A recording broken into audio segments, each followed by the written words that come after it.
In 1931, a Hollywood movie studio called Universal made a movie called Dracula. I am Dracula. The movie became one of the first great American horror films and began the first golden age of the genre. It also made its star, Bela Lugosi, one of the ultimate horror icons, still remembered to this day for his portrayal of the vampire. Children of the night.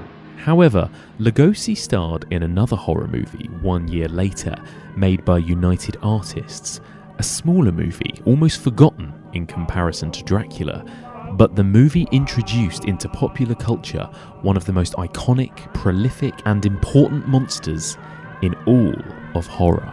Zombie, the living dead. Join me as we continue exploring the evolution of the zombie movie, and we discuss Jack Tourneur's I Walked with a Zombie and Victor Halperin's White Zombie.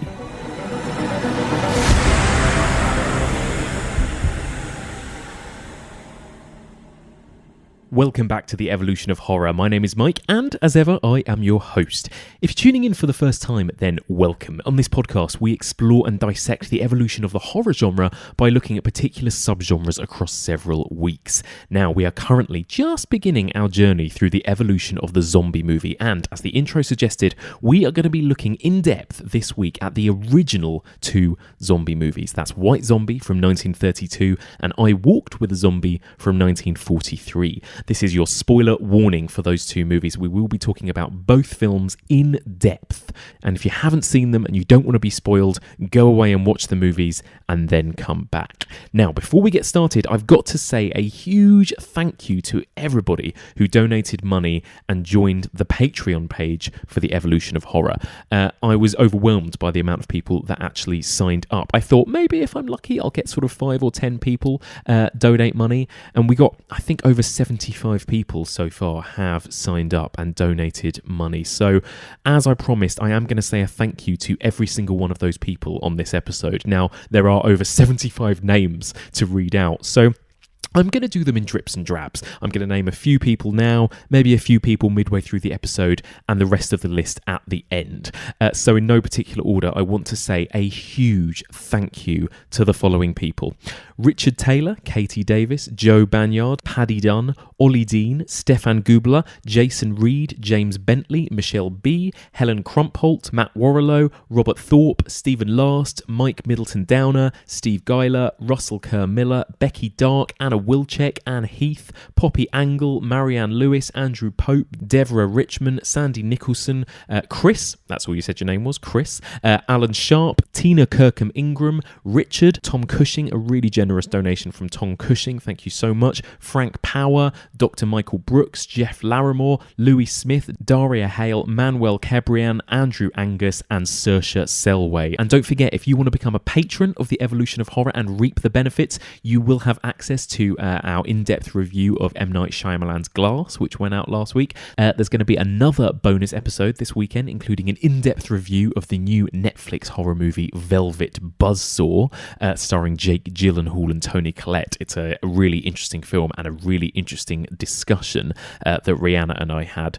So if you want to hear that, you just got to donate your $5. That's £3.80 if you're British, and you will be sent an Evolution of Horror sticker, and you will be treated to monthly bonus episodes. So there you go. That's patreon.com/evolution of horror. More people to thank later in the episode, but let's get started. Now, you're about to hear my chat with very special guest, Axelle Carolyn. Axelle is a screenwriter and a filmmaker. She actually lives all the way across the pond in Los Angeles because she's actually writing for Netflix shows and doing all kinds of exciting things. So what's going to happen now is the podcast is going to kind of go into a bit of a time warp. You're actually going to hear a conversation that I had with Axelle quite a long time ago. She travelled from LA over to London for Fright Fest last year. That was in the summer of 2018. And it was at that point when I jumped on the opportunity to actually meet her and chat to her and get her on the podcast while she was over in the UK. So I already knew at that point exactly what the next series was going to be and what movies I wanted to cover. And she was a big fan of these two movies, so she was keen to chat about them. So I was so lucky to actually get a bit of time with her. But that's why you may hear us talk about certain things like the upcoming series of The Chilling Adventures of Sabrina, which obviously has actually already happened now. So in case anyone is confused by that, that's why we recorded this episode about 4 months ago. But I hope you enjoy. Here is my chat with the brilliant Axelle Carolyn. Okay, welcome to the podcast, Axelle Carolyn. Hello. Hi, how you doing? Very good. How are you? Good. Good. How long have you been down here in London? Right this time. I've been here for about 2 days. Okay. I was in Wales for a week before that. Yeah. Okay, so have you sort of adjusted jet lag wise? You're feeling... Yes, as much as I can. So tell us, like, for people who don't know you, tell us a little bit about sort of who you are and what you do.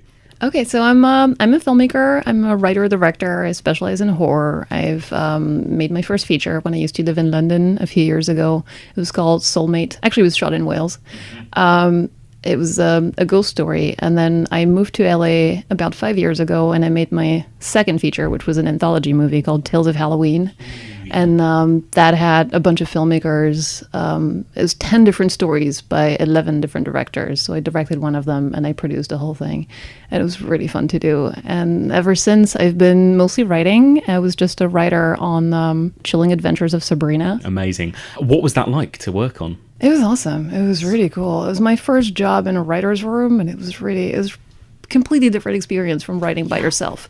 But it's brilliant. It just feels like the responsibility of finding answers to all the screenwriting problems are in someone else's hands, which is very much a relief. But you just spend every day talking to people who like the same stuff. Yeah, that's about nice. Witches and the devil and like where the story can go next, and it's super exciting. So I take it this is different from Melissa Joan Hart's Sabrina show. Yeah. It's actually based on the comic book that the showrunner Roberto Aguirre Sacasa wrote that came out.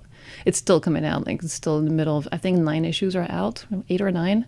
And it's like I said, it's very much a horror version. It looks beautiful. It looks like kind of like a fairy tale. It's just so cool. Amazing. I can't wait to see the whole thing. Yeah, I was going to say, have you seen all of it yet? Or no, I've seen the first 3 episodes. Are they coming out kind of in one bulk? Like yes, a it's on watch? Netflix. Amazing.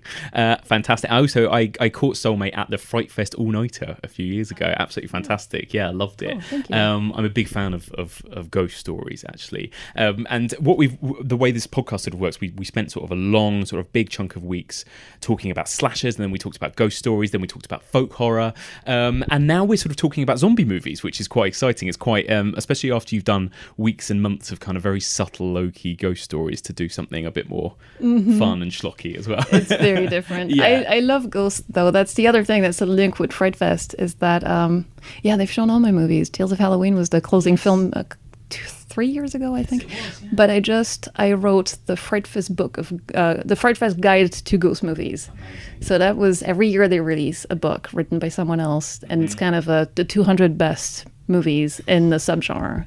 And so I've done the one this year, and it's out. I mean, it was out at Fright Fest, and then it's going to be out, I think, late October in bookstores from Fab Press. So amazing, Fab Press, and that's called the Fright Fest Guide to Ghost Stories. Is that to right? Ghost Movies, yes. To ghost movies, and can people order that online as well if they want to? I think so, yes, Yeah. on the Fab Press website. So FAB. So, what are your thoughts generally before we get into these films on the kind of zombie genre? It's something it feels like it's kind of gone up and down in terms of how popular it's been. It seems to be have been really popular this sort of last 10, 20 It years, really has, especially, hasn't hasn't it? What are your thoughts on it? It's really interesting to see how it's taken off, because it used to be such a weird, like, grindhouse, disgusting kind of stuff that made horror look, what's the word, disreputable, I guess. I Like, agree, kind of yes. like, you know, it's A bit like slashers. It's kind of like the people consider it the trashier end of horror, don't they? And in the 70s, it was definitely very grindhouse, and then in the 80s, it was kind of the gory stuff, and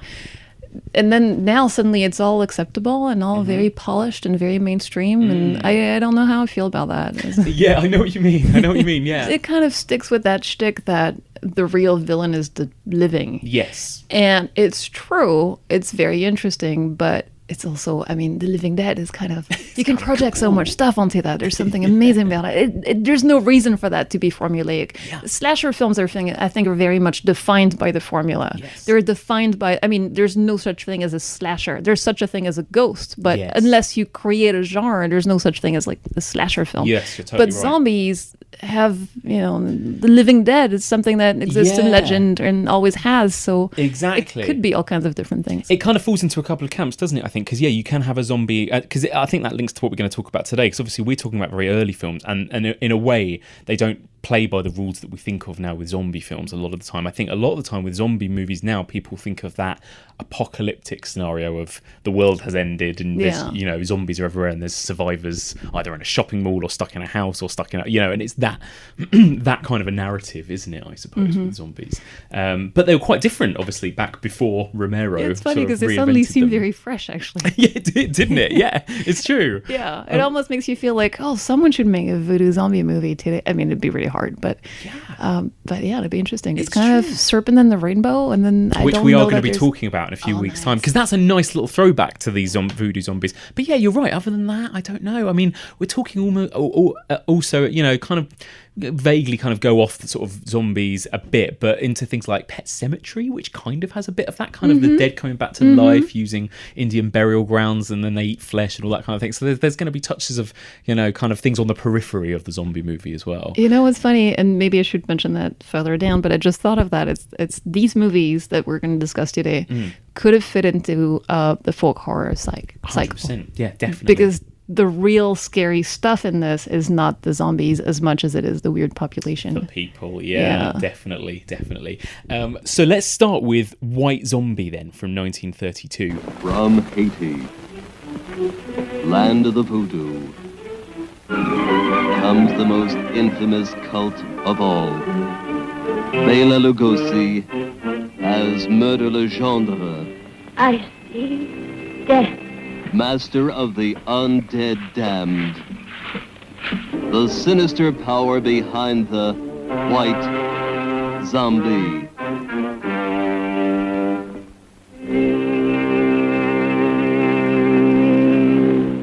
Axe, would you mind giving a little sort of plot rundown, first of all, a brief synopsis of the film? Yes, I'm going to make this super brief. Yeah, it's fine. directed by Victor Halperin. I've kind of butchered that. In 1932. And it's about an American couple. They got engaged. They're going to Haiti for their wedding. And they stay at the place of this guy called Beaumont. And this shady guy hires a local witch, a witch doctor called Murder Legendre, who's played by Bela Lugosi, to zombify the bride because he just fell in love with her.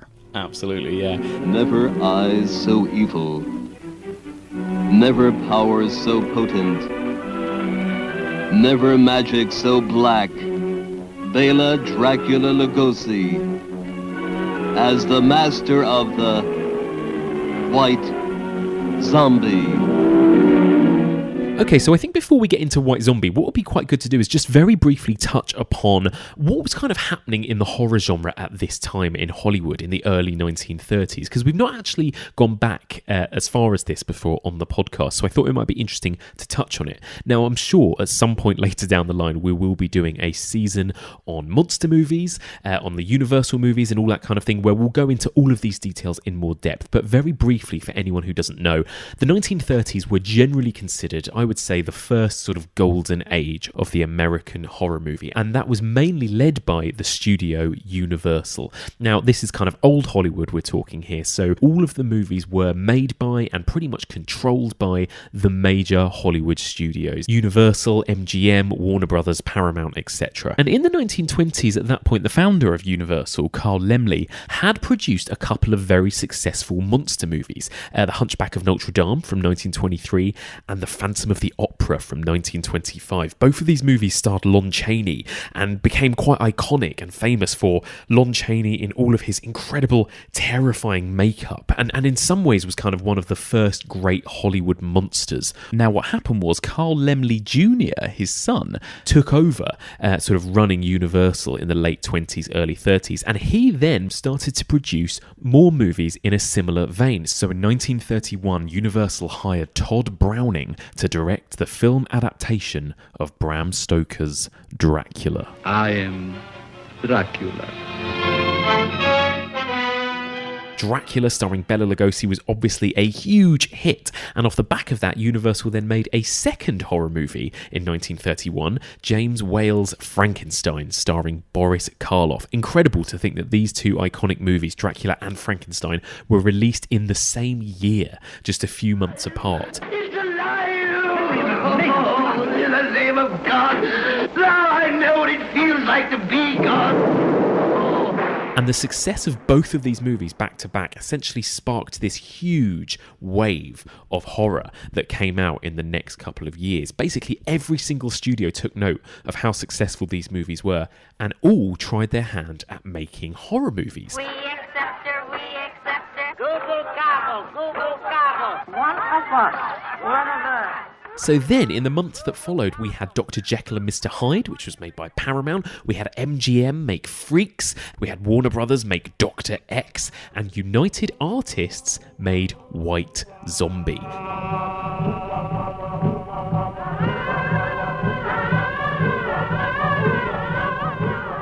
Just generally kind of, what are your thoughts on these types of movies from this era? The Universal ones are, I suppose, the most famous, aren't they? I love them. Do you? Yeah, I love them. What is it you love about them? Well, I think personally, it's probably because it was my gateway into horror in so many ways. It's the kind of films that when you're little and you want to watch horror movies and your parents don't think it's acceptable, that's the kind of stuff they're going to show you because they've aged in the way where all you can see is what's beautiful instead of what used to be scary at the time. It's very hard to find those movies scary. It is. You could be 5 years old and watch this and still be like, the ideas are exciting, but the films themselves have nothing really terrifying. Not that I feel anyway. But yeah, there's something about the cinematic language and something about the striking black and white and the fact that they don't try to make them naturalistic. They try to make them very exotic in a way that takes you to a completely different place. It really feels very fairy tale-like in some ways. It feels like you're going to a different world, and I love that. I love the gothic side of pretty much any horror movie. That's what I like the most, like gothic, supernatural, something that takes you away from, that still has that link to your everyday world. It's not complete fantasy, but it takes you away from that. And I find that a lot in Universal movies and all those older, I mean, this one's not Universal, but it's very much close to that trend. It feels very much in that tradition, doesn't it? And it was filmed on the Universal lot, so they've used all of the Universal sets and that kind of thing. So yeah, they used the sets from Dracula. They did. Yeah. So this came a year after Dracula and Frankenstein, 1931. Incredible, kind of almost feels like a year zero for sort of for sort of genre movies in a way. So obviously they'd had huge success with those two, and then Bela Lugosi himself had, I think, starred in one other movie as well. He had done Murders in the Rue Morgue as well since then, between then. So, but he was kind of, I guess, off the back of Dracula, quite a big star by this point. He was. I love Bela Lugosi, for one thing. I have to say that to me, he's the highlight of this movie. He's the highlight of any movie he shows up in. He's electric every time he's on screen. He is fantastic. And at the same time, I can see how people would watch this and just go, what the hell is he doing? Because he's so theatrical. But he's wonderful. He had such presence. But he was this... one of the very interesting things about him is that he kind of hit it big with Dracula, and even before that, with the stage play, he was starting to be he was a rising star, and he'd been working for a long time by that point. I think he was in his late 40s, or he was, I don't know exactly, but he was he was grown up. For sure. Yeah, he wasn't like young, fresh off the scene. No. Yeah. And then he's just this guy who went from success to poverty constantly. Yeah. He would spend he would always think, this is it, I've got it made, and spend his money. And he married, I don't know how many women, and he moved house so many times. If you want to visit his homes in LA, I mean, many are not there anymore, but you can literally go around town and you can see how he went from poverty to sudden success. And he bought this bigger house, and he went in the hills, and then he ends up in the valley, and then it's kind of it's interesting how he's gone up and down. Listen to them, children of the night. What music they make. By the time Dracula was gone, he'd already spent all his money, and I don't think he'd been paid that much for Dracula. But he didn't manage to capitalize on that because he constantly needed money. So when they offered White Zombie, he just took it. And I think he was paid like $400 for this. Yes, he was. And then apparently it was a real kind of bugbear for, he forever then talked about how he was really underpaid and badly treated, for this. And I don't know if I've listened to the brilliant podcast You Must Remember This, where they talk about old Hollywood and stuff, and they did a series on Bella and Boris. And again, he's a fascinating character. I mean, it sounds as though, he was difficult to work with. He was like, one of these original Hollywood diva types. And he'd make a bit of money and then spend everything he had on a big glamorous house that looked like a castle or something like that, and have a huge, giant kind of framed portrait of himself apparently in his house. And there's photos where he has like his arm on the mantelpiece, and you see that it looks amazing. It looks like a castle, and then his portrait's on the. Yeah, it's really cool. But he's the kind of person. Had he had a decent agent, like what today we would have, an agent or a manager who takes care of your career. I don't really know how it worked at the time, but it seemed like no one was there to really guide him. And if you were in a world of business managers and agents, this guy would have been massive. He was phenomenal. He was hampered by the fact that he had this Hungarian accent, obviously. But in the world of horror movies, given that he defined so much of what a vampire was and what a horror star was, because he really was the first one, he could have been something much more than what he ended up. He ended up being the first celebrity drug addict and dying in absolute poverty. And also famous for being in Ed Wood movies as well, which is always the best, White Zombies in Ed Wood, actually. Yes, it is, isn't it? Yeah. Boy, Mr. Lugosi, you must lead such an exciting life. When is your next picture coming out? I have no next picture. You gotta be joking. A great star like you must have dozens of them lined up. Back in the old days, yes. Now no one gives two fucks for a bailiff. Yeah, it's a shame because, like you say, he is one of the first icons of horror. In some ways, still pretty much the most iconic thing in horror, I would say. Bela Lugosi, that accent, I think even a kid who's never seen a Dracula movie will know that Dracula talks like that and has a cape and has a, that demeanor and everything. And that's him, isn't it? He invented it. It's amazing. And especially, I think, in America, I think in England, people think Christopher Lee much more often, but Americans very much are still, Universal monsters are very much with the background, like what your foundation of horror still is. Which it absolutely is, isn't it? But again, this isn't technically a Universal horror movie, but it's interesting to talk about because that's obviously very much literally the backdrop to this, and it's what was going on at the time, and there was this boom. So what do you think of, while we're talking about Bela Lugosi then, what do you think of him in this movie? How does it, again, he's so famous for just playing Dracula, really. What's he like in this? Is he different? Does he give you anything new? Well, for one thing, he looks incredibly different. Yes, he does actually, doesn't he? Yeah. He has this strange look. He has all this facial hair, those weird eyebrows. Like, he's very the eyebrows. Odd looking. But they play some of the same tricks that they played in Dracula, where they have the key lights on his eyes to make it look like he's hypnotic. So in some ways, it's kind of, there's a little bit of the same shtick that comes out. Definitely. I feel like he creates a different character, though. I do, Still that kind of natural presence, natural authority, natural kind of something weird about him, some different quality. But at the same time, he is, I don't know, he has a sense of humor in this one, I feel. There's something, there's almost like a little smirk in what he's doing. There's already like a kind of twinkle in his eye, isn't there, by this point, only a year into him being this horror icon, it feels like. He's already kind of playing with it a little bit, it feels like, Zombies. Yes, they are my servants. Did you think we could do it alone? So, obviously this is a zombie movie. I mean, it's got zombie in the title. It's kind of thought of as like the original zombie movie, really. What kind of zombies do we get here in this film then? And it's interesting that both movies we're going to talk about this week are kind of very much set in Haiti, and they've got that kind of Haitian backdrop as well. What's the kind of significance there? What is kind of briefly the sort of history between this kind of this place and this idea of a zombie? I think the word zombie comes from Haiti already. Yeah. But it's very much linked to voodoo, and it's very much linked to that idea of someone who's had some kind of drunken some kind of potion and has died and come back to be someone's slave, and they always answer to the will of a master, which is very much what happens here.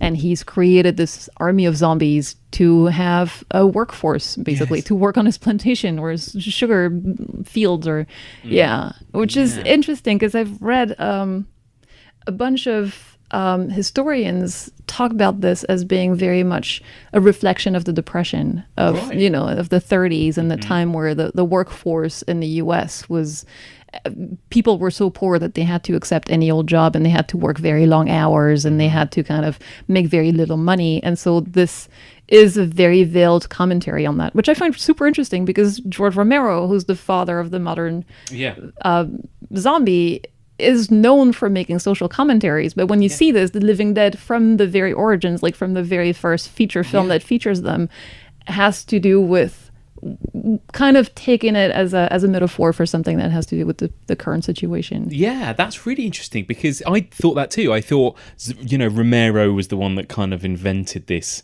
zombies reflection of, what was going on at the time, politics, race, whatever. But there is a lot of that going on here, and I think just the fact that it's like they turn these people from Haiti into slaves on a plantation. I mean, there's obviously there seems to be quite deliberate connotations there, and sort of but the interesting thing is that they're not black. Most of the zombies are not. It's not a direct commentary on race, which today you would think would be about the white man going to the local population and enslaving them. But nowadays it's very interesting to see. The first time you see those zombies come down, they're almost all white, and you're kind of like, where do they come from? It's true. And there's some lines that are very much on the nose. I wrote it down. The driver of the car that brings the couple says, "They're zombies. They're living dead. They're made to work." Yeah, like. That's it. Why would you define the living dead made to work? And then I think that Lugosi later on says they work faithfully and they're not afraid of long hours. It's so weird, but it really is. Yeah, it really is that social commentary. It is. It's fascinating, isn't it? And so what's the difference then in these zombies that we get here and the zombies that we're used to now? I mean, like you said, they are still the living dead, but I suppose the key difference, I suppose, is that they don't eat people, do they? Yeah, they have no will of their own. And even if the will is just the instinct to want to eat people, they have no interest in brains. So other than Lugosi then, I just want to know what you think of these other performances. Because again, this movie kind of has, I've read that it apparently got quite criticised at the time for being a little bit hammy, a little bit kind of still silent movie-esque in the way that it's, these performances work. You've got this kind of sort of love triangle thing. You've got this couple who arrive on the island, and then this guy who's befriended them, but really his plan is to obviously take the wife and control her and all of that kind of thing. None of it makes any sense. None of it really makes any sense, does it? The story is not the strongest suit of this movie for sure. I love its atmosphere. I love so much about. I mean, again, I love Lugosi. I think he creates something very unique. That strange witch doctor who's wearing an improbable hat and crazy facial hair is just he's fascinating. In terms of the story, the lead characters are awful. It's very often the case, even in Universal movies, that the lead couple is just the blandest, most annoying. The woman in this one is basically just there to be turned into a zombie, and she's very zombie-like before we even get started. She has those vacant eyes. At one point when she walks down the stairs, she's in her wedding gown, and she's being brought down to the wedding ceremony by this Beaumont guy, and I don't even know how they know them, but I know, it's a strange relationship. It's really weird, isn't it? And I almost thought she'd already been zombified by that point, because her eyes are so vacant. It's so strange. It's true. There's that brilliant moment where, again, at the beginning when they're in the carriage and they see the zombies coming down, and I think it is Bela Lugosi walks up to them and she just kind of grips her neck, like she's being, because he takes her scarf, and then she's all, she doesn't say anything. She's just, just gasping. Exactly. And you could believe at that point, looking at that shot, that you're looking at a silent movie, couldn't you? And her makeup is very much like a silent movie. She still has the black on the lips and very striking eyes. It is interesting because there's obviously it is so fresh. Sound cinema was still very new at this point, and I feel like you can tell that with the original Dracula a year before. There were long periods of just silence and not a lot happening, and it's quite stagey, obviously, in the way it's filmed, Dracula, compared to Frankenstein. And then it felt like when Frankenstein came out a few months later, it seemed to come forward hugely. What James Whale did with that, and the thunder and lightning and the close-ups and between Frankenstein and Bride of Frankenstein, the leap is massive. Amazing. Again, where do you kind of see this? I mean, do you think that this is kind of more, again, do you think it has more of that kind of old style sort of silent cinema definitely feel? Yes, it really does. The camera barely moves. There's still all those weird random inserts, close-ups. There's like an insert of his hand when he goes for the scarf. There's weird inserts of his eyes at random points. Like it's that kind of cinematic language hasn't quite been defined yet. That's right. And every cut feels very much like you can feel it, and it feels a little bit strange because you have all those wide shots that are completely static, and suddenly you have this tiny little insert of something that doesn't seem to be that relevant. It's true, and it always feels like every time it cuts, I get this with, it's like you need to cut just the first second of each new shot off, because it's like they're going and act again, like it's like you're seeing them prepare at the beginning of each time the shot changes or something. But that's it. It's like it was all evolving this kind of, like you say, cinematic language at this point. It's really interesting. And again, the use of music as well, because there are some moments that I feel like are intended to be frightening, like we'll suddenly cut to a close-up of Bella's piercing eyes, but there's no music to accompany it or anything. And again, you're just so used to, like, at that point hearing some big orchestral music creep in or something like that. In a way, I like that, because I feel like it adds to the eeriness of the whole thing. It's definitely eerie. And I always like when a horror movie has the guts to let itself breathe and let you decide what you're supposed to be feeling. I don't think that's what they're trying to achieve here. I mean, they just hadn't really defined how it should work. But there's moments of music, though. There was that one piece that in Ed Wood, when Bella and Ed Wood watch him on screen and it's White Zombie, there's a piece of music that's very recognizable. And when I rewatch White Zombie, it's like, how do I know this music? And obviously it was that, and it's very good, actually. It is, it's fantastic. So actually, I should probably ask you, I should have asked you this at the beginning, but what do you think of this film? Do you like it? Are you generally a fan of this film? I do. I really do. I even have like a little action figure and a little pin of Lugosi in that part. And I have no idea why, which is not helpful for this podcast. No, but that's it. Sometimes these things they just get you, but it doesn't scare you. You said you never found it scary. No. If you find anyone who finds this scary, please bring them to me, because I want to hear what they have to say about it. I know what you mean. But it's all those films from that time are kind of their own thing, and they look. I would love to see a restoration of this one, because every version I found, I have a DVD and it looks terrible. It looks very grainy and very scratched, and it's hard to really gauge what the cinematography must have been like. But it looks like it could have been really, really good. It's all seemingly. I know there's some scenes shot in Bronson Canyon, which is funny because it's one of the freaking hikes in LA. Of course, But a lot of stuff is interiors, a lot of stuff is studio, and you can tell when you watch it that it feels very stage-like. But in a way that's nice, because they can control, atmosphere and mist, and very often that gives beautiful results. And I'd love to see that cinematography restored to what it should be. Definitely, there is something, I agree, there's something about those kind of old studio system movies that I love the look of them. I know that they're never really going for realism, I suppose, like you say. That's the thing. They're happy to kind of let it be stylized and overgrand at times, or the lighting can be more almost expressionistic, I suppose, more than naturalistic, but it's lovely to just be in that world throughout the films like this, isn't it? And it's inspired still by German expressionism, which was so prevalent in the 20s, and looked completely different. Like, they were not scared of having backgrounds that were just cardboard that was painted, but looked very stylish and very different and striking. I love those movies. I find them beautiful. You devil! What are you trying to do to me? I have other plans for Mademoiselle. And I'm afraid you might not agree.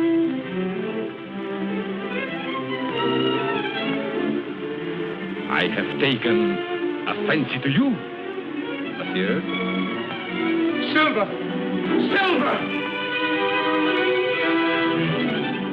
I guess that's the big difference between Universal and Universal always kind of tried to play it straight in some ways. They tried to. I don't know how much the code affected them, the censorship affected them at the time. Yeah. But this one really is just rough and ready and just wants to make it kind of scandalous and shocking in some ways. And I love that. And I love that I found this. The tagline was a zombie bride whose soul and heart were dead, performing every wish of he who had her by magic.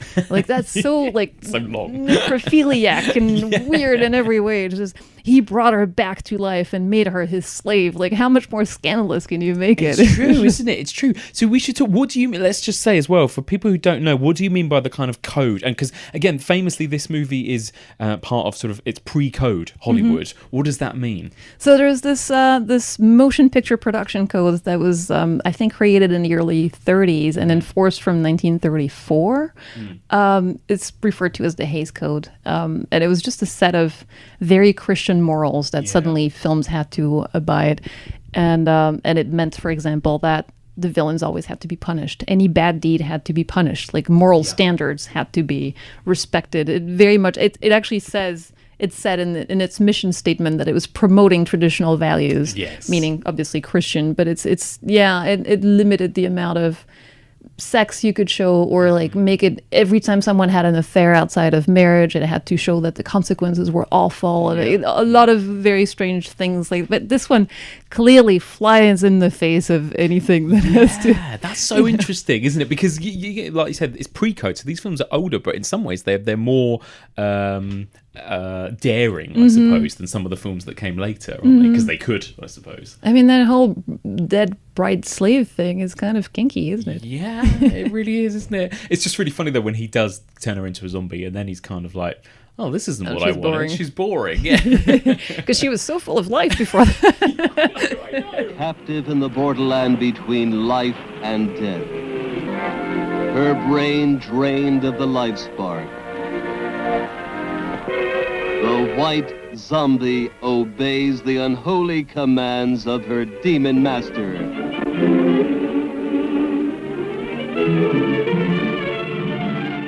Another thing I thought was very, very modern was the way that it was advertised. It said it's based on fact, and they made a big deal out of that. And they made research out of what happened in Haiti and the actual zombies. So they like to say it's exactly what we say today, like based on true events. It's the same shtick, and they used that in 1930. What did we say? 32. It's crazy. And the PR sent at the time they would. I'm sure it still happens, but. Producers and distribution companies would send guidelines to theaters giving some ideas of how they can advertise the movies, and they said you should organize parades of zombies walking down the street shuffling their feet.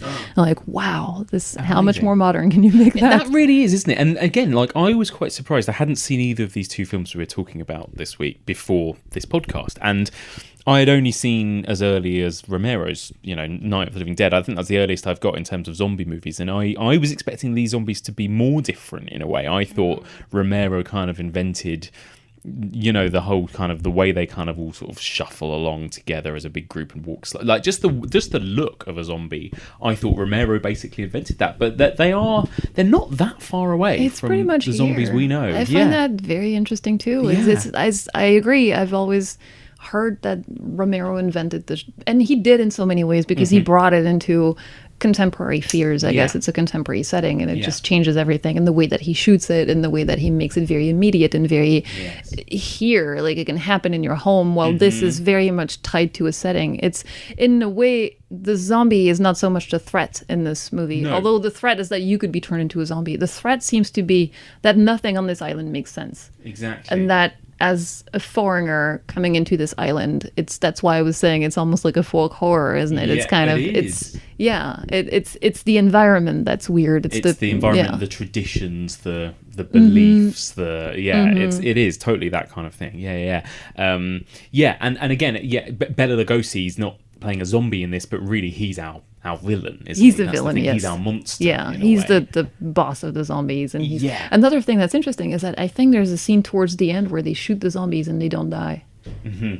So it's very close to what we're used to seeing. Yes, because that's the only other thing, because they talk about, is it in this film they talk about curing somebody of being a zombie. They want to bring the wife back, and it's like, that's, again, you couldn't really have same that idea with a Walk with Zombie, where the whole thing revolves around trying to cure somebody. Cure her, exactly. Very, very different to, again, Romero's idea that these people are literally dead. They have flesh rotting, dropping off them. There's no way they can just be cured. That's the thing. Yeah, and this one, it's as if they saw, it's a spell, and I don't care that she died. We're going to ignore that little fact and just try to go against the spell and bring her back. That was the one thing I kept finding confusing, because I was like, but she's dead. It's not like she's just been brainwashed or been wiped or something. She's dead, isn't she? You had to kill her to make her a zombie, but apparently that didn't matter. Fine.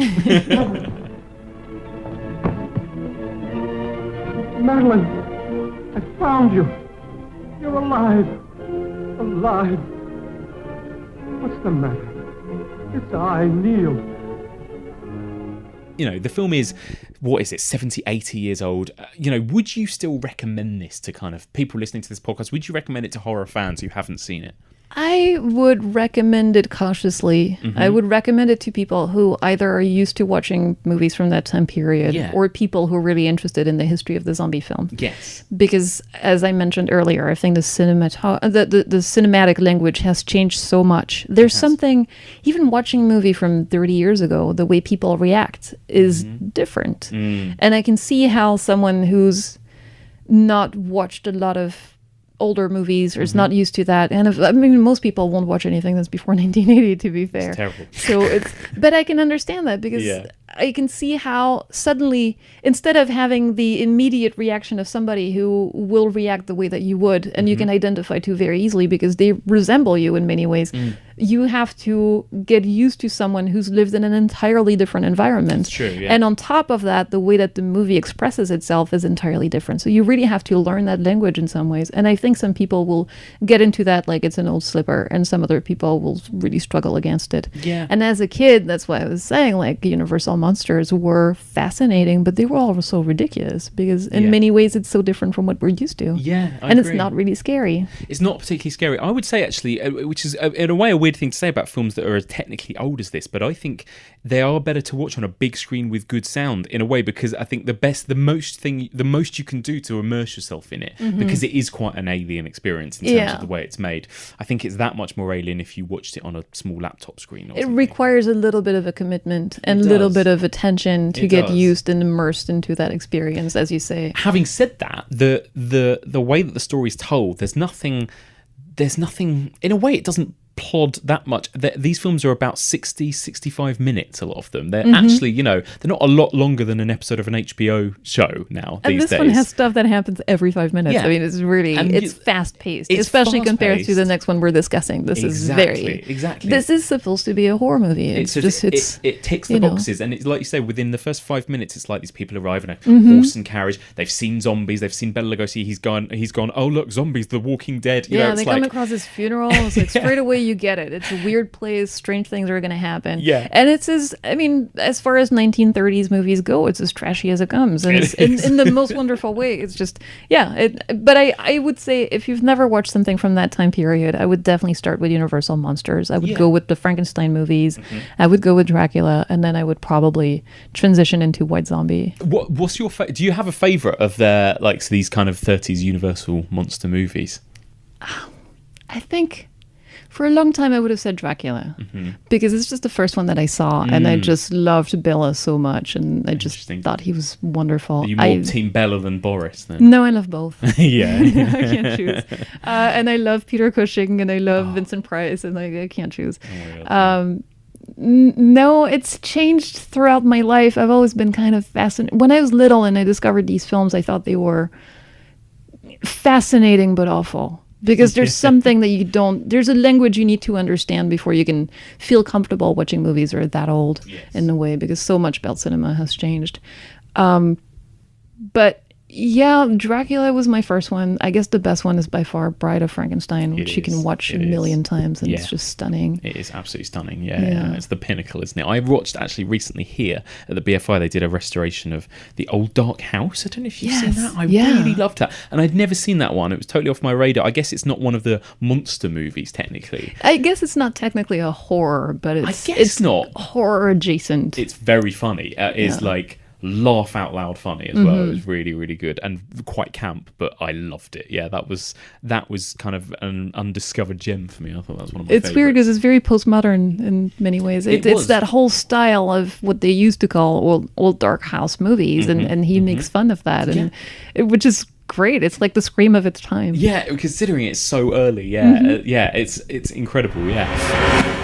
Hello again, Mike here, just interrupting midway through this podcast to thank some more fantastic Evolution of Horror patrons. Once again, I can't thank you all enough for your generosity. So, a special shout out to Paul Heron, Fiona McNell, Dan O'Brien, Beth Arzi, Simon Boucher, Amy Porlack, Darren Walton, Graham Hill, Catherine Chisholm, Aaron Crawley, Curtis Threadgold, Julian Gill Murray, Anne Bartholomew's, Lisa Goldman, Adele Snowden, Eamon Clark, Kay Say, Tracy Thompson, Andy Lewin, Matthew Michael, Amy Reardon, Matthew Bird, Mr. Matthew S. Walker, Michelle Peoples, Brooker, Natalie, Mark Sutton, Peter Lasky, Trina Findley, Ali Pangborn, Matt Handley, Tim Coleman, Mother of Beasts, Katie Maloof, Michael Walters, Steve Collins, Lewis Law, Henry Johnston, and Camille Andre. And I got through the list. There we go. Thank you so much to all of those incredible donors. For those UK donors, you will receive your Evolution of Horror sticker, and you will be treated to discounts on merchandise going forward in the next few weeks. But now, let's get back to some zombie chat. Okay, amazing. Well, let's move on then. We're going to jump forward 10 years, and there's quite a jump, I think, in terms of style and the way these stories are told. So let's go to I Walked with a Zombie from 1943. And out of their West Indian island comes a tale of terror and voodoo, of witchcraft and zombies, and all the weird black magic that the white man seldom sees.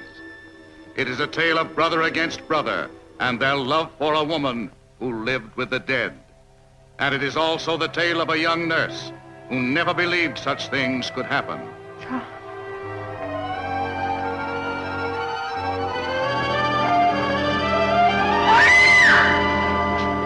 You trying to tell me that the voodoo priest could cure Mrs. Holland? Better doctors. Dambala, this woman is ill.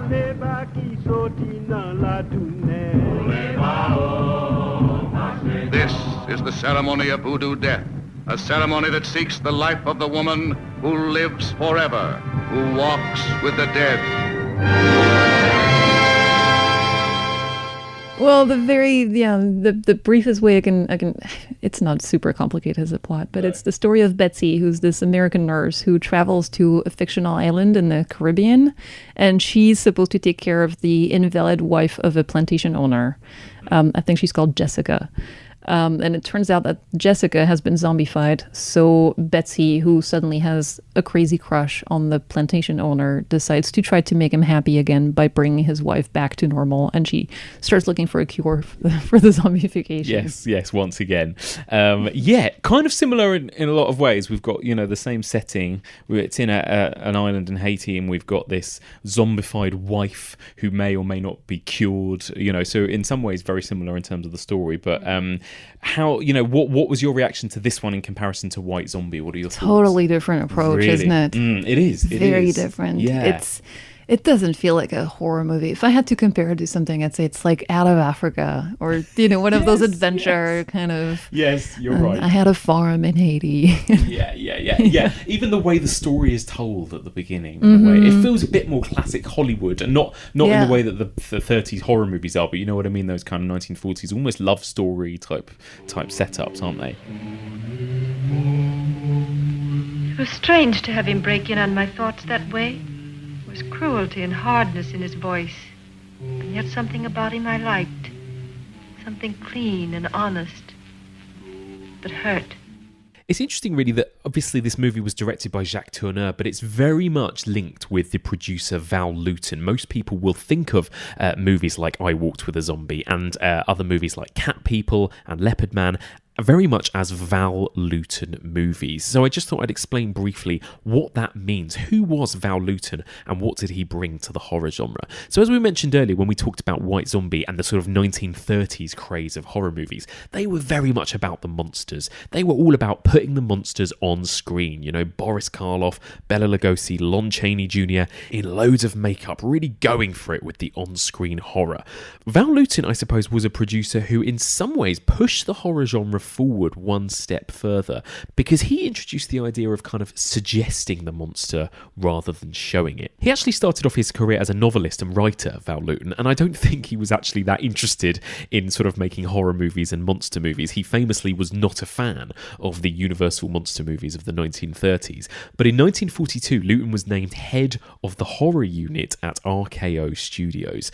He was given a salary of $250 a week, and for this salary and for this job, he would have to follow 3 rules.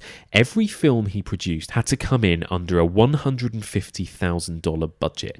Every movie was to be 75 minutes max, and Lewton's supervisors, so the head of RKO Studios, would supply the film titles. $150,000, even back then, was quite a small budget for a big monster movie. But even so, RKO wanted to sort of jump on the bandwagon with this craze of monster movies that had been happening over the last decade. So they were coming up with titles like I Walked with a Zombie and Cat People, very much sort of sounding like classic 30s monster movies in some way. But Val Lewton was having to come up with interesting ways to make these monster movies without actually showing the monster.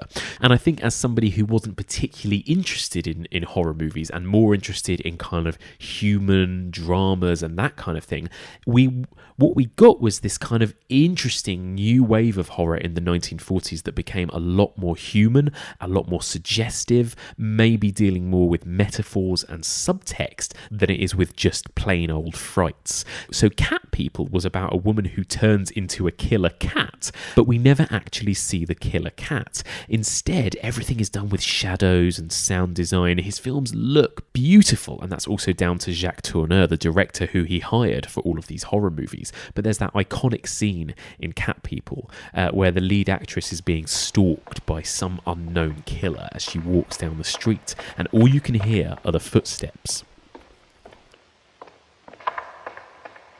Suddenly there's a huge jump scare as a bus turns up, but we never actually see any kind of monster. The movie has been celebrated ever since for being a movie not just about monsters, but actually about female sexuality and relationships and psychology and all kinds of other stuff. So it's really interesting looking at these 2 zombie movies back to back. Story-wise, as we'll get into, both very similar, both dealing with characters travelling from America over to the Caribbean and then facing the dangers of voodoo zombies, but both movies done in very, very different ways.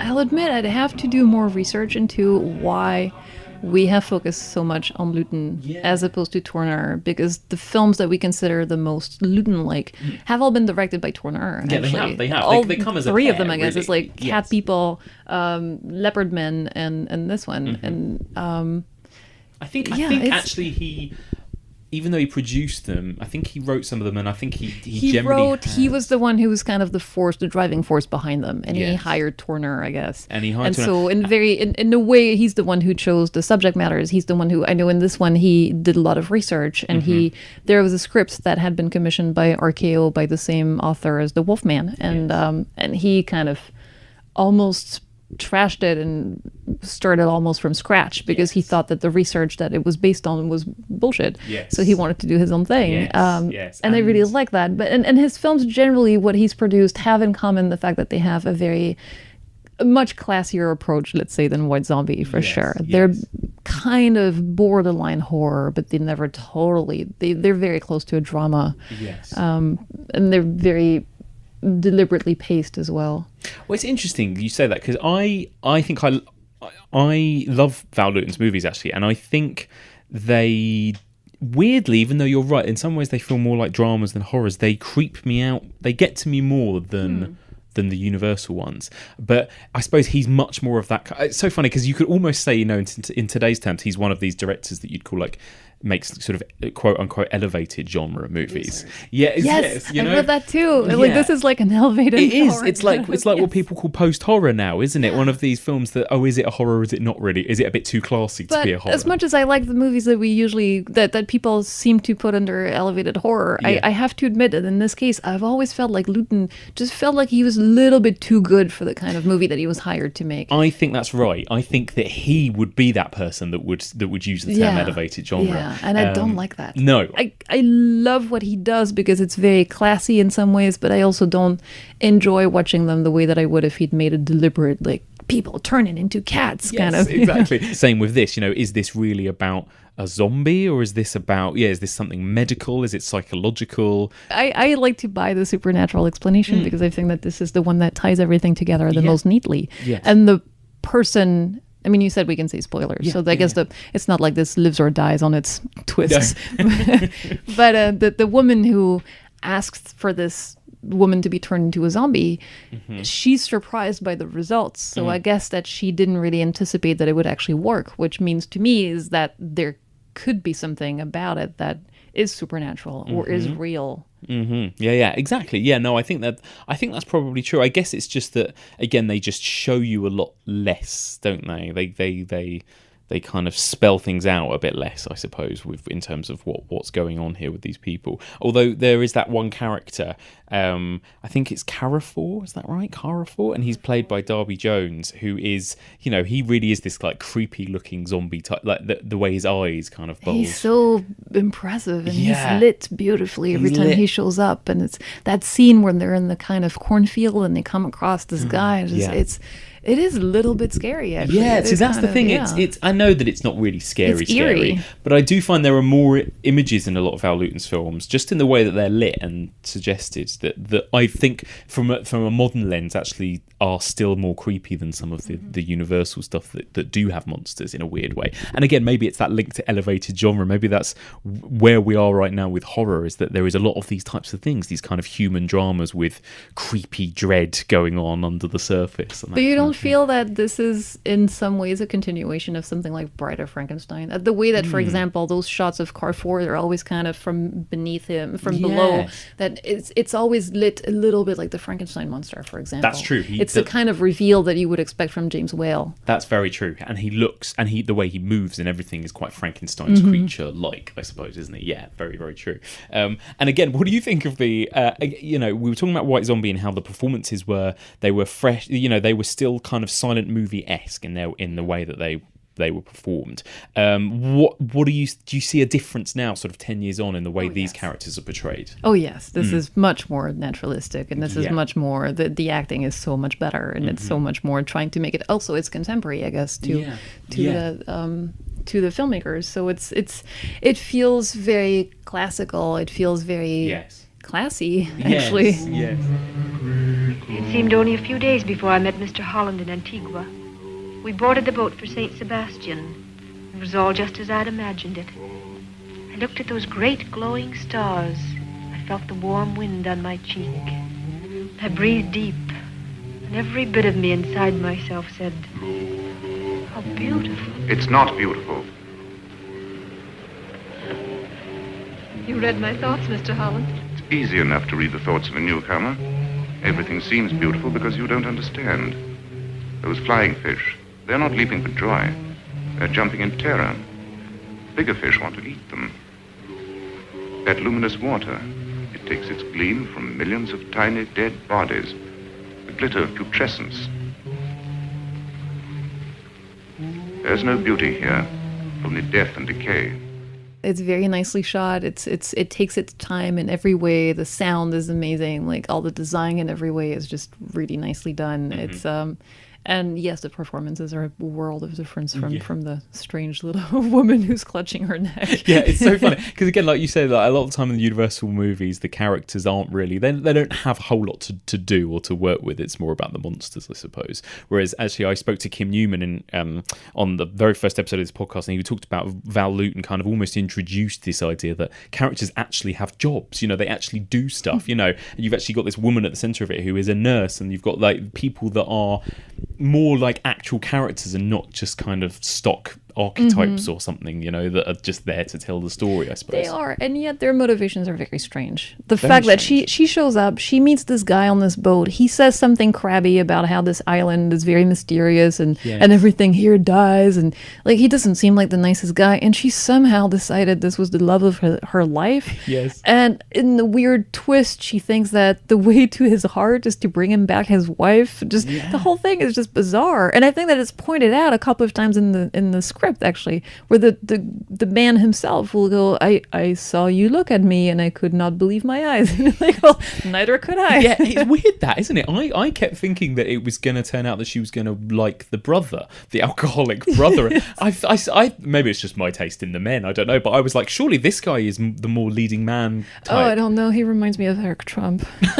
Oh God! Oh, in that case, that's not appealing. That's not a good thing. Okay, the other one just seems so old, and again, I thought, oh, is he going to turn? Maybe it's because I watched it right off the back of White Zombie, but I thought, oh, is he going to turn out to be some sinister, controlling husband, and that's what what's behind it all, or something? But well, that's what he's accused of yes. for most of the film. And then there's a threat of an investigation at the end, and that kind of goes nowhere. But it's interesting in terms of leading men and in terms of her motivations and how that's not modern in the least. Yes. And it's almost, I mean, it's of its time, but I can see how somebody watching this today having no context into how those older movies treated women would be kind of shocked. Like, there's this, you're the little nurse who's afraid of the dark. Like, she's always treated like she's a child, and she's not. She's really not. No, it's true. Yeah, it's she's true. so meek in so many ways. Yeah, it's true. Again, what were your overall thoughts on this movie? It doesn't seem like you're as big a fan of this as the White Zombie. I find it less fun. I find it a little bit. Again, its treatment of this material is a little bit superior to it. It's a little bit like, I don't really want to make a zombie movie. I'm going to make this love triangle, but I'm not really. And because I don't buy, I guess, the love story at the core of it, it leaves me with very little to be interested in. Yes. But the cinematography against it is beautiful. There's so many scenes that are so striking. You can take stills out of this and show it to people, and they'll understand right away why you find this appealing. And, exactly. And it's very atmospheric too. So there's a lot to be said about it. I think you're right, though. There is a big portion of it. There's a big chunk of it that has no horror. It has no zombies even, And I think Cat People is similar in a way, but I like Cat People more because at least it had these. Every now and then these brilliant set pieces, like when the woman is being pursued in the swimming pool and the bus stop, and there are other more creepy, as seen in a zoo and stuff, and there's a few more horror bits, I suppose, in it than there are in this one. In this film, they're a bit more few and far between. I suppose. And this one's slightly more playing on the what the fuck kind of what the fuck is going on. Like what is that ending where they walk into the ocean? Just she died, and there's this whole like he kills her because there's some voodoo magic going on at the same time, planting something into an effigy of her, and it's very odd, and it's not super satisfying as an ending, but it's also very striking. Yes, it is very striking. Yeah, absolutely. And again, you've got the interesting music. You've got these kind of drums, these voodoo drums going on throughout a lot of these moments of tension and stuff, which I really liked.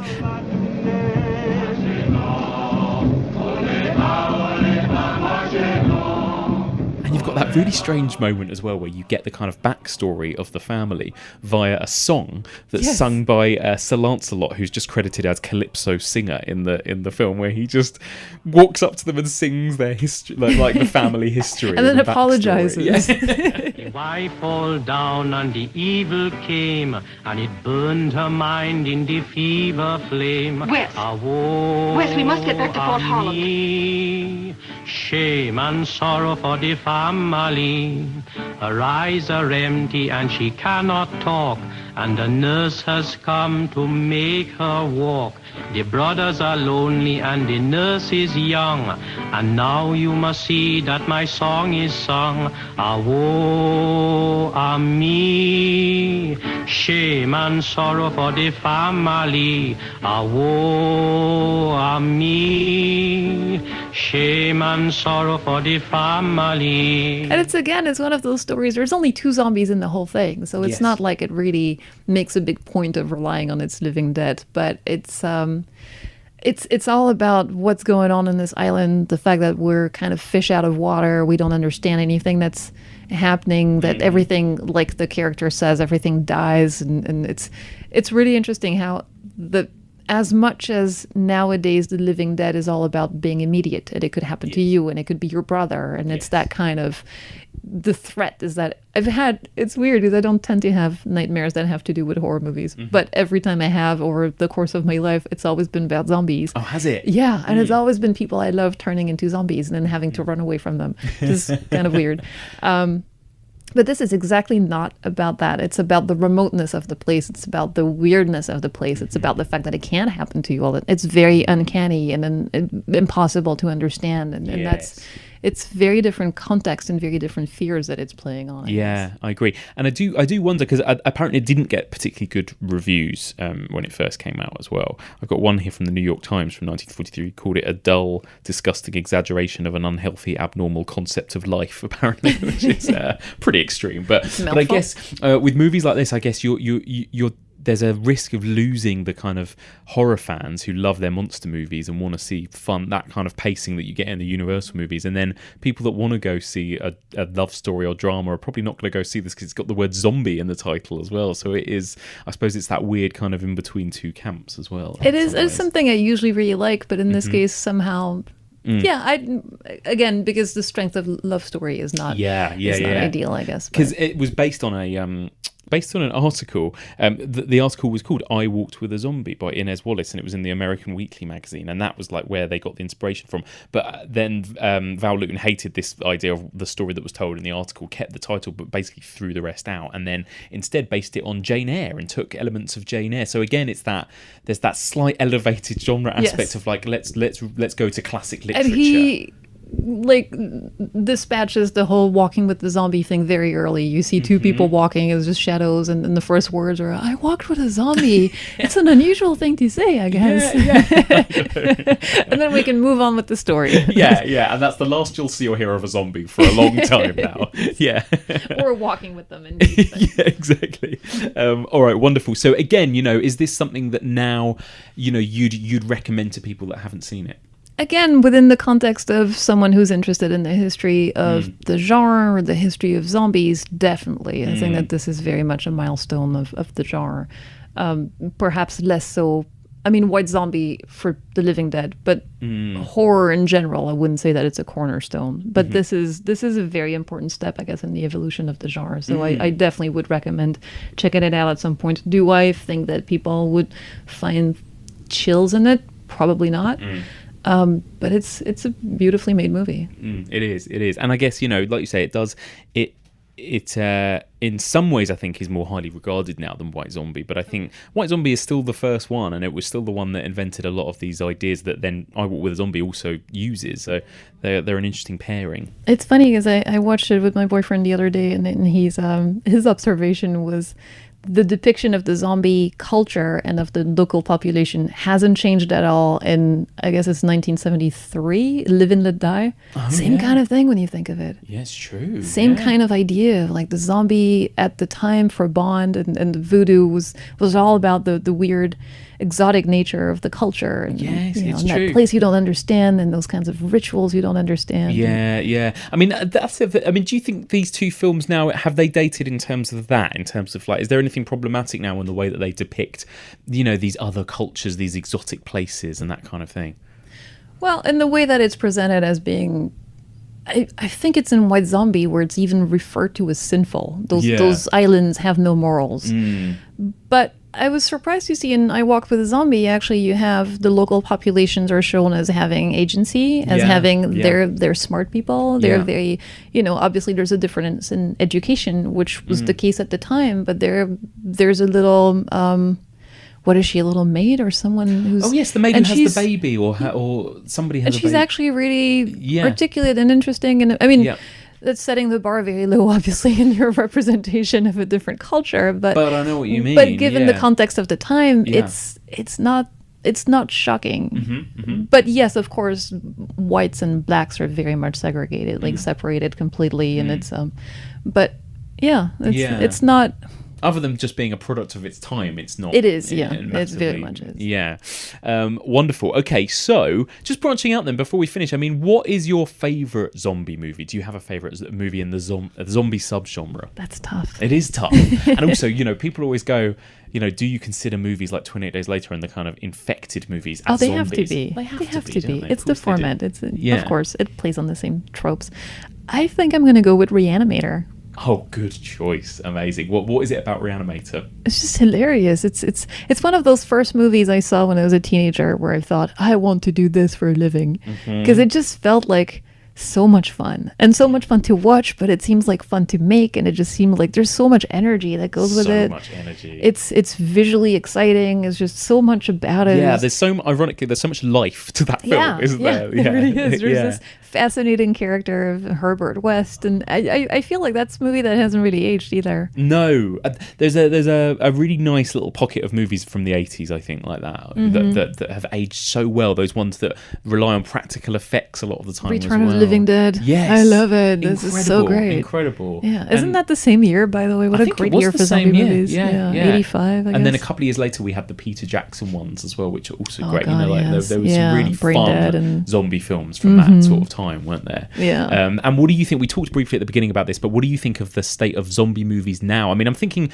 recent years I've seen movies like Train to Busan and that was Girl amazing. with All the Gifts and Pontypool, even, or all, some of these other kind of movies. What do you think? There's so many coming out, and it's very hard to figure out which ones were worth your time. But I agree. I mean, Train to Busan was phenomenal. It really takes you by surprise because there's nothing. I couldn't articulate exactly what makes this more fresh than any of the others. Yeah. Because it is working on the same principle. It works in the same formula. It just it doesn't invent anything new, and yet it does it so well, and it's so thrilling. And it's been such a long time since I've watched this kind of movie and actually felt my heart racing and thinking, "No, get out of there! They're coming!" God. And it's so emotional at the end as well, with the little girl and the dad. Like it's beautifully set up. It's great characters. That would definitely be up there with one of the most amazing examples we've had recently. I really like The Girl with All the Gifts, but I felt like the beginning was extremely intriguing and interesting. And then it goes a little bit more into the Walking Dead kind of format, which I like, but feel has been done so much that it's difficult to, if you're not The Walking Dead, it's hard to keep it up. I agree. Yeah, I agree. What is it, finally, this is a tricky question to answer really, but what is it about zombie movies that people love so much that makes them so popular? Filmmakers and film fans want to go back to again and again and again. What is it about this type of story? I suspect filmmakers is just that it feels like it's so cheap to make. Yeah, that probably is it, isn't it? It's a bit like found footage. It's like an easy thing to pick up and do. Oh, that's why it was so popular in the 80s too, but just for very low budget filmmaking, I guess. And the effects were so much fun. If you can make practical effects, like still to this day, when you watch the amazing, again, The Walking Dead, but when you watch the effects that they pull off, the designs of the zombies, it's so beautiful and inventive. It's kind of awesome. I think that's a big part of it. Now, why does that strike the mainstream audience that usually has no interest in those kinds of things? I guess that, like ghosts, they can be metaphors for a lot of things. Yeah, I think this whole trope of the zombie is us is very true. Yes. And I mean, we've seen it. White Zombie played the same idea. So from the very origins of this, you had that kind of using it as a metaphor for a lot of stuff. It's very relevant. I think that's right. And obviously, because zombies are usually so much about a whole body of zombies, not just a zombie, I think that naturally is they're always going to be commenting on some way of like whole societies, aren't they? A whole society's the way that they act and think and move and do and, whatever, I think. And there's always that fun element, I think, of watching a zombie film, especially like the Romero ones. I remember watching with friends at uni, and we would all say, what would you do? Where would be the best place you'd go in a zombie apocalypse? What would be the pros and cons of being in a shopping mall or a supermarket, or what would be the best place? How would you barricade? What weapon would you use? All that kind of thing. They've got that fun element to them, I think. Again, you watch with other people and you think, what would I do in that situation? And it's that idea of being turned into something that's you but is not you, is soulless. Yes. It's losing your identity. Like you said, it's always about groups, so it's never about the individual. It's always about a bunch of it's very much losing yourself in the group, I guess, in collective. It is. And it's also terrifying to see other people. I guess that's what my nightmares always are, but it's kind of losing the people close to you and losing what makes them special and what makes them something that you love, and suddenly they're a threat and they're after you, and it's very scary. I mean, we've seen that scene so many times of the person who's been bitten and we have to kill them, but we don't want to kill them. Exactly. Are they going to turn? And And crucially, do you think it's scarier when they walk or when they run? I like both. You like both? I like both. Diplomatic. No, I do. I really do. I love the Dawn of the Dead remake. Yes, I think it's phenomenal. It is. The way it's shot, just the opening scene. And that's almost more than 28 Days Later, I feel, introduces the running zombie, because those ones are not infected. These are the real living dead. And it totally works for me. Yeah, that felt like awesome. A really important kind of modern day lens on those. I think it was better than people give it credit for, because it's a remake, I think. And that idea that they have to shamble because they're dead and because they're rotting, there's no logic to this. Just don't try to inject logic into this. Is that the film as well that has a zombie baby that's on board? Yes. Brilliant. Amazing. I mean, well, you can't get better than that, can you? Okay, amazing. Well, thank you so much, Axelle, for joining me. Just a few quick questions I ask everyone. First of all, do you remember what the very first horror movie was you ever saw? What was the film that got you into horror? That's almost two different questions, yes. Okay. The first horror movie I saw was a Ruggero Deodato film. Oh my God. And I can't remember what the title... Yes, I know. What? It was on TV. On one night I was traveling with my grandparents and we had a different hotel room. So I switched on the TV and I saw there was a horror movie. Yeah. And it was called... In French, it was Le Camping de la Mort. It was like the camping grounds of death. And I can't remember what the title is. I just forgot it. But I looked it up later on, like years later. I found out it's one of Deodato's first. And was it like a typical sort of Deodato film? I just remember it was awful, but it was terrifying for me, because just the fact that it was supposed to be scary already made me scared. It's like you're not supposed to watch this, and it's already scary.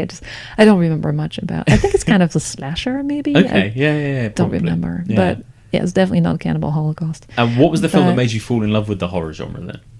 Probably The Fly. Oh yeah, yeah, probably Cronenberg's The Fly. Still my. If I have to choose, it wouldn't be my desert island movie, because Jesus, there's only so many times you can watch something so depressing. It's so bleak. But it's still my, a horror movie that can gross you out and make you cry at the same time. Yeah. It's just, that was the film that made me realize the power of this genre in so many ways, because you can, not only are you disgusted and thrilled by what's going on, but you're really touched, and those characters are so close to your heart, and it's really tragic, isn't it? I love it more and more every time I watch The Fly. I rewatched it recently because my girlfriend had never seen it, so I showed it to her. And again, she's not a big horror fan, but I think she was like, "Oh yeah, Jeff Goldblum turning into a fly. It sounds fun." And she was terrified. She was crying.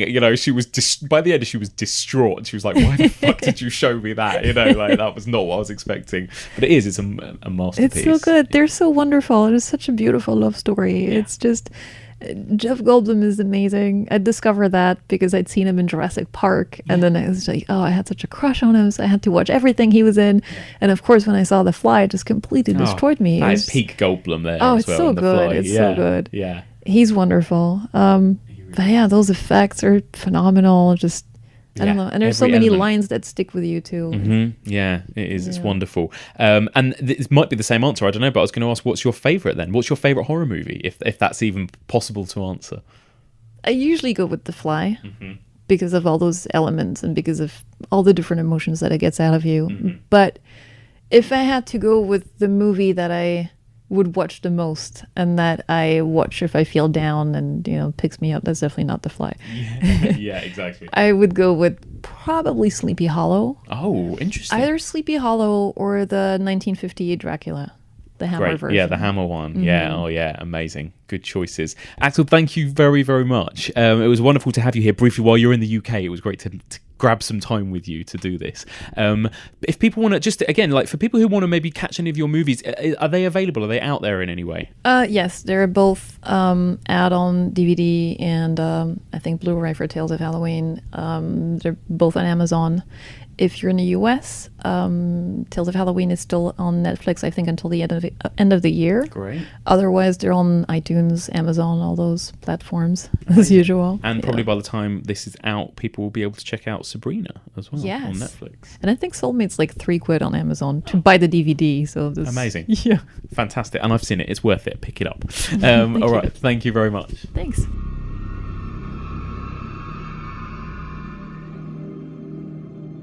And that's it for this week. Thank you very much for listening, and a big thank you to my wonderful guest, Axelle Carolyn. So, what do you think of White Zombie and I Walked with a Zombie? Do you think they still work as horror movies all these years later, or are they now just a bit soft and dated? Get in touch. The email address is evolutionofhorror@gmail.com. Don't forget, you can find us on Facebook, Instagram, Letterboxd, Twitter, and there's a discussion group. That's the Evolution of Horror discussion group. You can find that on Facebook. We have a website now, that's evolutionofhorror.com. That's where you can find written reviews, you can find access to every single episode, all of the seasons, bonus episodes, interviews, and various other bits and pieces on there. That's evolutionofhorror.com. If you'd like to become an Evolution of Horror patron, then please sign up. That's patreon.com/evolutionofhorror. There you will be treated to monthly bonus episodes. This week's bonus episode is a review of Velvet Buzzsaw starring Jake Gyllenhaal. You'll also be sent an Evolution of Horror sticker, and you will get discounts to Evolution of Horror merchandise, which will be dropping very soon. And don't forget, you can find this podcast on all major podcast platforms, including iTunes, Stitcher, Libsyn, Podbean, and all of the other various places. If you haven't done so already, please do hit that subscribe button, and if you can spare a couple of minutes, please do leave us a rating or review, preferably a nice positive one. It helps the podcast get sort of bumped up in algorithms and discovered by new listeners. So any support you can give us would make me very happy. So that's it for this week. What are we going on to next? Well, we're jumping forward about 20 years for our next zombie movie. Next week, I am going to be joined by film scholar and professor Graham Saunders, and he is going to be joining me to discuss Plague of the Zombies. We'll be talking about that movie in depth. We'll also be talking generally about Hammer horror. This week was the first time we covered 30s and 40s horror, and next week is the first time we're going to be covering Hammer. So we will be talking generally a bit about the Hammer movies of the 1960s, some of the best ones and the worst ones, and we will be doing a deep dive, a spoilerific review of Plague of the Zombies. Join us next week for all of this and more on the Evolution of Horror.